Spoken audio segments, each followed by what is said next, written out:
Bismillahirrahmanirrahim. Alhamdulillahi 'allamil ghuyub, al-muttali' 'ala sarairil qulub, wa ma fid dhamairi min khafayal 'uyub. Asyhadu an la ilaha illallah wahdahu la syarika lah ghaffaruz dzunub, wa asyhadu anna sayyidana Muhammadan 'abduhu wa rasuluhul karimul mauhub. Allahumma salli wa sallim ala sayyidina Muhammadin an-nabiyil mahbub wa ala alihi wa sahbihi wa dzurriyyatihi wa man ilaihi mansub. Amma ba'd. Yang kita hormati dan kita muliakan para habaib dan alim ulama, para muhibbin, hadirin hadirat rahimakumullah. Alhamdulillah, puji syukur yang setinggi-tingginya kita haturkan kehadirat Allah Subhanahu wa taala, yang mana pada malam ini Allah berikan taufik hidayah serta inayah kepada kita sehingga kita bisa berkumpul bertemu di majelis yang penuh berkah dan rahmat ini. Salawat dan salam kita haturkan atas junjungan kita Nabi besar Muhammad sallallahu alaihi wasallam dan seluruh keluarga, sahabat, zurriyat dan pengikut beliau sampai hari akhir. Para muhibbin rahimakumullah, al-hikmatut tasi'atu wal khamsun ba'dal mi'ah minal hikamil ataiyah. Qala al-imam Ahmad ibnu Athaillah as-Sakandari rahimahullah, nafa'ana bi'ulumihi wa asrarih. Hikmah yang ke-159 dari Al-Hikam. Berkata Imam Ahmad ibnu Athaillah as-Sakandari rahimahullah, wa nafa'ana bi'ulumihi wa asrarih. Istishrafuka ayya'lamal khalqu bihususiyatik dalilun ala adam sidqika fi ubudiyatik. Artinya, hikmah yang ke-159 ini mengingininya engkau bahwa mengetahui manusia dengan keistimewaan engkau merupakan bukti dalil atas ketidakbenaran engkau pada kehambaan engkau.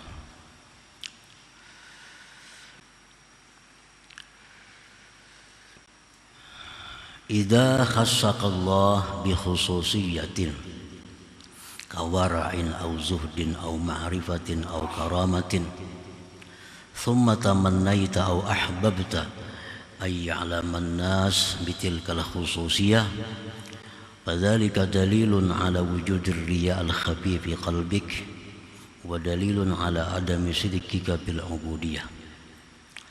Maksudnya adalah apabila Allah Subhanahu wa ta'ala telah memberikan kepada engkau suatu khususiyah, suatu kelebihan, keistimewaan.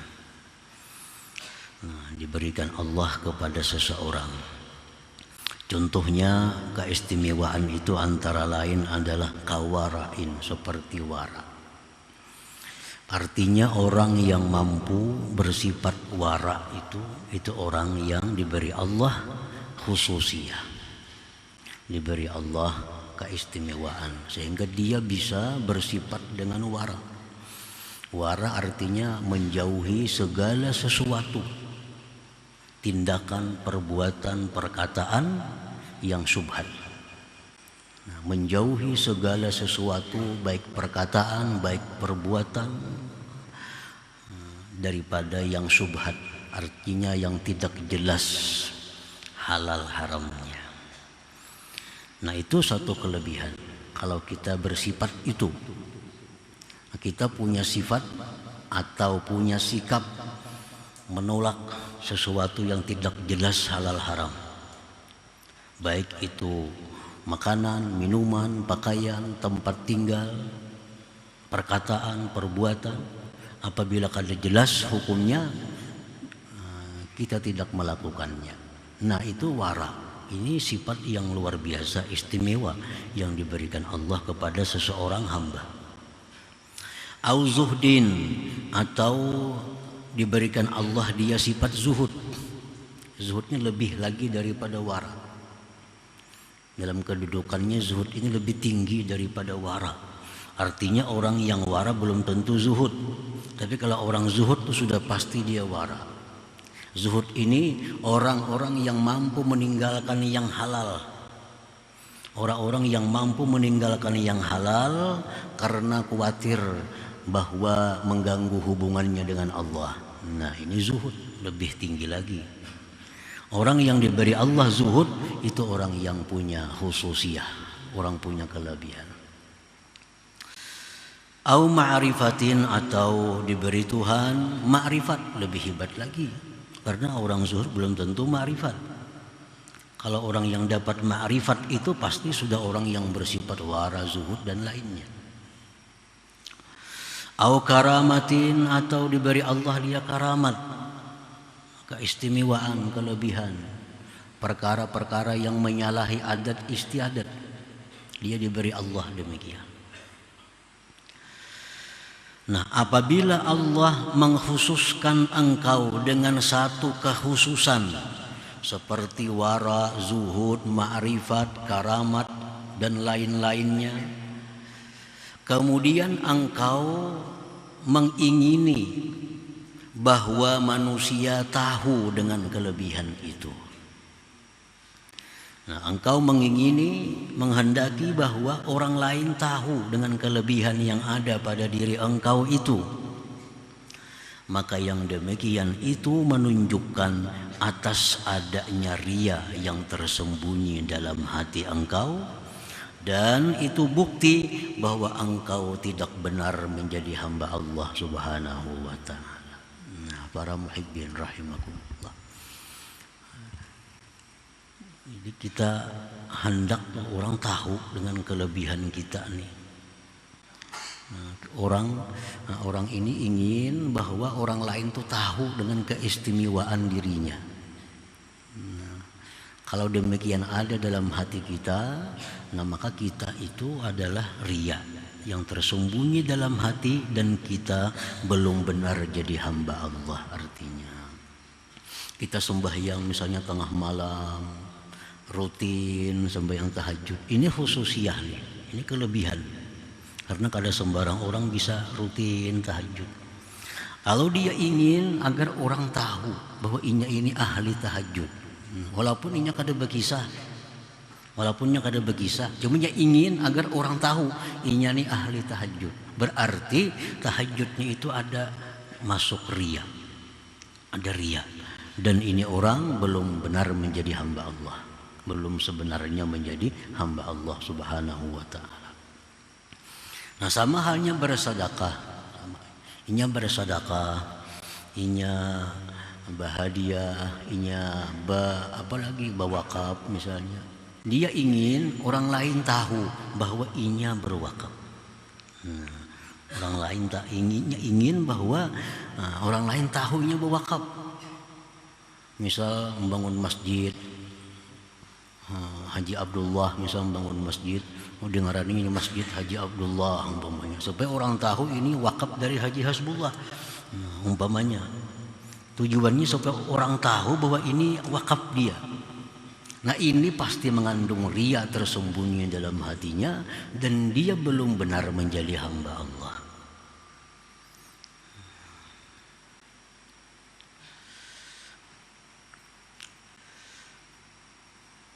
Lianna kalau kunta sadikan ma'allah ma'ahbabta ayyar amalaka ghairuhu subhanahu wa ta'ala.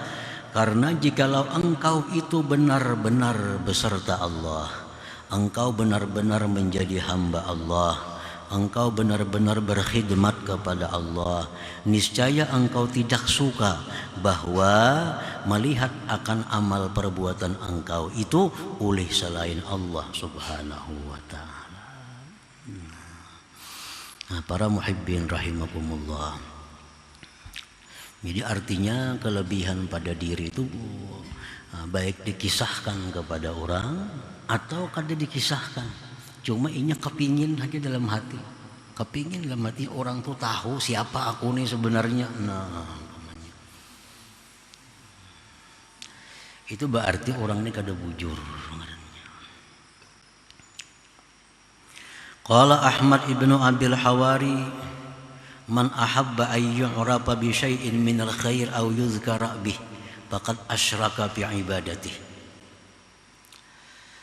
Berkata Imam Ahmad ibnu Abil Hawari, barang siapa suka ingin bahwa dia dikenal dengan sesuatu dari kebaikan, atau dia ingin disebut dengan kebaikan, berarti dia telah menyekutukan pada ibadahnya itu kepada Allah Subhanahu wa ta'ala. Inya ingin bahwa namanya itu disebut, inya ingin bahwa namanya itu disebut sebagai orang yang berbuat kebaikan, baik itu diutarakannya atau geritik hatinya menghendaki itu. Misalnya seseorang berwakaf umpamanya 1 juta umpamanya, memang kada dapangnya minta kena umum makanlah pada aku berwakaf, kada dapang bersuara ke itu, cuma hatinya tuh hendak, hatinya tuh kepingin diumumkan wakafnya itu. Nah, kada ada bersuara, cuma hendak kepingin. Nah, berarti dia sudah menyekutukan Allah dalam ibadahnya itu. Faqad asyraka fi ibadati. Lianna man khadama 'alal mahabbah la yuhib ay yara khidmatahu ghairu makhdumi. Karena orang yang berkhadam, karena orang yang berkhidmat atas dasar cinta, dia tidak suka bahwa melihat akan khidmatnya itu selain orang yang dicintainya itu. Nah, para muhibbin rahimakumullah. Jadi riya itu macam-macam. Dari yang besar itu mamanya kalau kada dilihat orang ya kada beramal, itu riya besar. Ada riya yang halus, yang tersembunyi, yang seperti demikian. Nah, ini riyaul khafi, riya tersembunyi lagi. Wa qala Sahlu bin Abdillah At-Tustari rahimahullah, man ahabba ayyattali an-nas ala amalih fahuwa mura'in, wa man ahabba ayyattali an-nas ala halih fahuwa kazzab. Barang siapa yang ingin bahwa mengetahui manusia atas amalnya, maka itulah yang namanya orang yang riya. Barang siapa yang mengingini manusia tahu atas halnya, maka dia kazzabun, maka dia dusta dalam hal itu. Orang misalnya diberi Allah keistimewaan hal yang namanya fana, misalnya itu hal. Nah, dia ingin orang tahu bahwa dia itu diberi Allah hal keadaan yang namanya fana. Nah, dia ingin orang tahu bahwa dia punya hal, punya keadaan yang namanya asyauq ilallah, rindu kepada Allah. Nah, ini punya keadaan rindu lawan Allah. Inya kepingin orang tahu bahwa dia itu rindu kepada Allah. Nah, bahwa kadzab, maka itu dusta, itu bukan hal. Karena kalau orang-orang yang benar-benar halnya rindu kepada Allah, halnya itu fana daripada selain Allah, itu kada akan suka bahwa itu diketahui oleh selain Allah Subhanahu wa ta'ala. Kalau kita kada ingin diketahui oleh manusia, lalu orang tahu, itu kada jadi soal, kada jadi masalah. Nah, orang kita ini beramal, kita beribadah, kita bersifat wara, kita menyembunyikan. Nah, kita menyembunyikan. Lalu orang kan di mana? Tahunya menyambat kita nih wara, menyambat kita nih zuhud. Padahal kita kada ada berkisah dan kita kada menghendaki itu, tapi disebut-sebut orang. Nah, ini kada jadi masalah. Itu kalau disyukuri ya jadi pahala, tambah pahala ngarannya. Nah, kita sebagai ibadah kadang menghendaki orang tahu dengan ibadah ini, tahu-tahu disebut orang. Nah, kita beribadah itu, kita gembira. Nah, kita gembira karena Allah menampakkan kebaikan, menyembunyikan aib kita. Lalu kita bersyukur kepada Allah, itu double pahalanya. Double pahalanya. Asal jangan dalam hati ada keinginan untuk diketahui orang, itu aja. Nah, bila sudah itu ada, walaupun kada disebut-sebut, itu sudah merusak amal ibadah itu. Para muhibbin rahimakumullah. Jadi fal wajibu 'alal 'abdi idza khassahullah bi khususiyatin katmuha wa satruha. Maka wajiblah atas seorang hamba apabila Allah berikan dia keistimewaan seperti wara, zuhud misalnya, fana atau lain sebagainya tadi, wajib atas dia katmuha, menyembunyikannya, wasatruha, dan menutupinya. Nah, ditutupi itu. Seperti perkataan Sayyidina Isa alaihi salatu wassalam, idza kana yaumu saumi ahadikum falyudhin lihyatah wa yamsah syafatayh fa idza kharaja ila nas ra'au annahu lam yasum. Apabila puasa salah seorang kamu, ujar Nabi Isa nih, bila puasa minyakilah janggut engkau supaya jangan dilihat pinarahau janggut tuh. Basahilah bibirmu sehingga bila keluar rumah orang menganggap bahwa dia tidak puasa, padahal puasa. Namanya itu menyembunyikan satu khususiyah, satu kelebihan. Kan puasa itu satu kelebihan, satu keistimewaan. Nah, disuruh kita menyembunyikannya itu. Jadi wajib 'alal 'abdi atas seorang hamba idza khassahullah bi khususiyatin, bila mana Allah berikan dia suatu keistimewaan daripada ibadah, wajib katmuha wa satruha, menyembunyikannya, menutupinya, illa kecuali an syaikhihi, daripada gurunya. Nah, dia boleh membuka apa-apa yang dia alami daripada kelebihan-kelebihan itu kepada gurunya. Nah, untuk minta bimbingan apa yang dimaksud dengan kelebihan yang diberikan Allah kepadanya. Misalnya seorang murid ini bermimpi Rasulullah sallallahu alaihi wasallam. Itu khususiyah, itu kelebihan.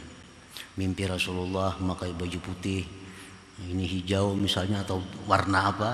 Lalu dia kisahkan kepada gurunya, wahai guru, ulun tadi malam bermimpi Rasulullah kayak ini, itu apa maksudnya tuh, apa takwilnya. Nah, ini kada jadi soal. Ini perlu seorang murid tuh berkisah lawan gurunya, jangan lawan kawan. Bila kawan-kawan tuh pamer ngarannya. Ini lawan gurunya berkisah untuk minta petunjuk apa yang dimaksud dengan mimpi itu.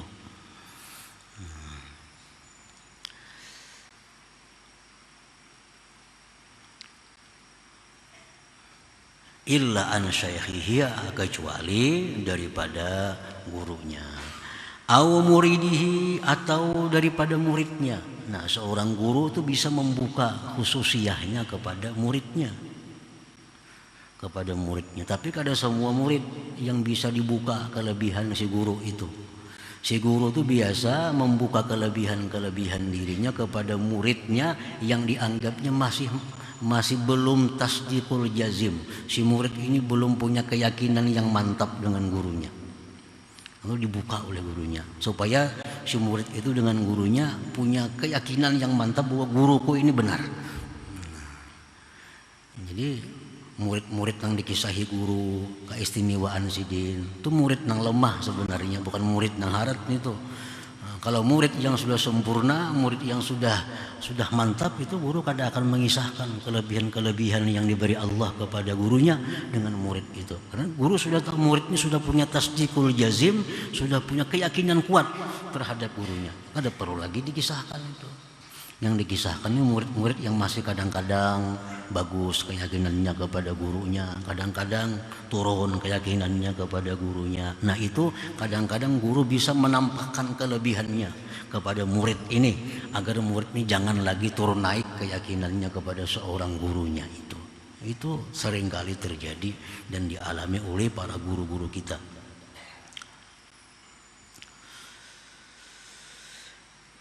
Fa'in azharaha bighairihima fa'innahu ala khatarin azim fahuwa ala khatarin azim. Nah, jika dia menampakkan kelebihan-kelebihan tadi bukan kepada gurunya, bukan kepada muridnya, nah maka orang ini dalam bahaya yang besar. Ini bahaya yang besar, bisa meruntuhkan amal ibadahnya itu. Nah, para muhibbin rahimakumullah, illa iza kana al-'abdu mutahaqqiqan bil ma'rifati wa musyahadatil wahdaniyah falahu izharu khususiyatihi aidan id la yukhafu alaihi riya. Atau kecuali juga bila adalah seorang hamba itu sudah mantap ma'rifatnya kepada Allah. Ini hamba sudah duduk di makam ma'rifat kepada Allah, dia sudah musyahadah wahdaniyat kepada Allah. Dia sudah menjadikan bahwa la ilaha illallah itu darah dagingnya. Nah, orang yang sudah punya tauhid kuat, ma'rifatnya kuat, tauhidnya kuat, nah ini orang gak ada jadi masalah dia membuka kelebihan-kelebihan yang ada pada dirinya. Karena orang seperti ini kada dikhawatirkan lagi bersifat riya. Kada dikhawatirkan lagi. Kana ba'du salaf yaqul sallaitu kaza wa kaza wa talautu kaza wa kaza surah fayuqal lahu ama takhsha min ar-riya yaqul wayhakum wa ra'aitum man yura'i bi'amali ghairi. Ada sebagian ulama dahulu yang berkata, aku sembahyang malam tadi sekian ratus sekian ribu rakaat, aku malam tadi membaca Quran sekian khatam. Lalu ujar nang dihiga, ujar yang di sampingnya, kada takut ria ka bagi kisah nitu. Kada takutan kalawan ria bagi kisah nitu. Nah ujar sidin waihakum, celakalah kamu. Apa pendapat engkau? Apakah ria seseorang dengan amal perbuatan selainnya? Apakah bisa ria orang yang tidak beramal? Apakah bisa ria orang dengan amal orang lain? Nah ini sudah merasakan bahwa apa yang diperbuat diri itu bukan min haulihi wa nafsi. Nah, orang ini sudah makam bahwa orang yang melihat bahwa dirinya itu adalah dalam suatu kedudukan yang tidak ada berbuat kecuali Allah. Mungkinlah aku ria dengan amal orang lain jadinya. Nah itu artinya kan biasa ria itu dari amal seorang nih. Nah, ria itu dari amal seorang. Kalau kita merasa bahwa yang beramal ini adalah anugerah hidayah daripada Allah, inayah dari Allah, maulah kita ria lawan amal orang perbuatan yang lainnya. Nah itu artinya bahwa orang yang sudah mantap kedudukannya dalam kedudukan la ilaha illallah, orang yang sudah meyakini, merasapi, menghayati bahwa tidak ada yang berbuat kecuali Allah. Nah walaupun berkisah apapun, orang ini kada dikhawatirkan lagi ria, karena dia merasa bahwa yang beramal itu bukan dia, tapi adalah semata-mata haulullah wa quwwatih, daya dan upaya Allah subhanahu wa ta'ala. Nah orang yang belum makam ini itu kemasukan ria apabila menceritakan amal kebaikannya itu. Para muhibbin rahimakumullah, Al-Imam Abu Abdillah Al-Qurashi berkata, kullu man lam yaqna fi af'alihi wa aqwalihi bisam'illah wa nadharih dakhala alaihi riya la mahalata. Tiap-tiap orang yang belum merasa cukup pada perbuatannya dan perkataannya dengan pendengaran dan penglihatan Allah, maka masuklah atasnya riya, tidak boleh tidak. Orang yang belum merasa cukup dilihat, didengar Allah, nah, orang ini pasti kemasukan riya. Artinya kalau kita sudah merasa Kalau kita sudah merasakan bahwa cukup Allah yang melihat, cukup Allah yang mendengar apa yang ku perbuat, nah orang ini bisa hilang riya daripada dirinya. Kada penting selain Allah mengetahui amalku, kada penting selain Allah melihat amalku, kada penting selain Allah mendengar apa-apa yang ku baca. Cukup aku Allah yang tahu. Nah, kalau orang punya keyakinan demikian, orang ini kada akan masuk riya. Nah, para muhibbin rahimakumullah. Jadi perkara riya ini perkara yang berat, bahkan sangat berat, dan wajib kita menghilangkannya daripada hati kita. Oleh karena itu para ulama berbagai macam cara, berbagai macam teori untuk menghilangkan riya di dalam hati ini, baik lewat ilmu atau lewat amal, baik lewat ilmu atau lewat doa. Kedua-duanya jalan. Salah satu amal artinya supaya jangan riya, disembunyikan. Nah, itu satu, menghilangkan riya ini. Disembunyikan bila beramal kebaikan, sembunyikan amal kebaikan, menghindari riya. Yang kedua dijelaskan tadi bahwa setiap kali kita beramal cukup Allah yang tahu. Cukup Allah yang tahu. Nah, itu ilmu.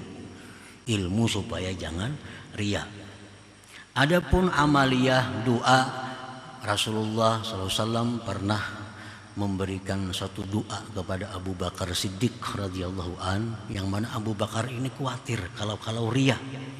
Nah, orang sekelas Abu Bakar pun khawatir kalau riya. Padahal ini sudah punya gelar As-Siddiq.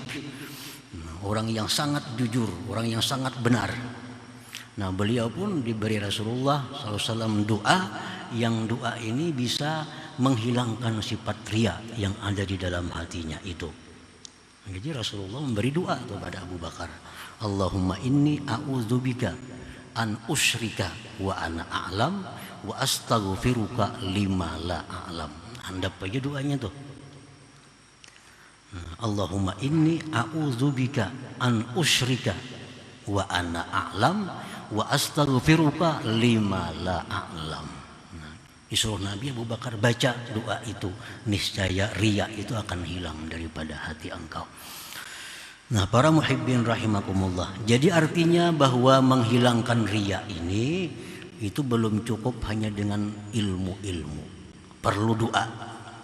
Walaupun kita sudah menyembunyikan ibadah kita, jangan sampai orang lain tahu. Nah, kemudian kita sudah berusaha bahwa agar ibadah kita ini cukup hanya Allah yang tahu, ditambah lagi doa, Allahumma inni a'udzubika an usyrika wa ana a'lam wa astaghfiruka lima la a'lam. Tiap sembahyang baca 5 kali sehari misalnya, habis sembahyang sekali, habis sembahyang sekali. Nah, ini saya riya itu akan hilang. Doa dan ilmu digabungkan untuk menghilangkan riya yang ada di dalam hati kita itu. Nah, kemudian hikmah yang ke-160. Ila hadratin Nabi sallallahu alaihi wasallam al-Fatihah. Iyyaka na'budu wa iyyaka nasta'in ihdinas siratal mustaqim. Ya Allah biha ya Allah biha وبحسن الخاتمة يا الله بها الله بها الله بحسن الخاتمة الله بها يا الله بها الله بحسن الخاتمة فيا أيها الرجل منه شفاعة صلوا وسلموا تسليما اللهم صل وسلم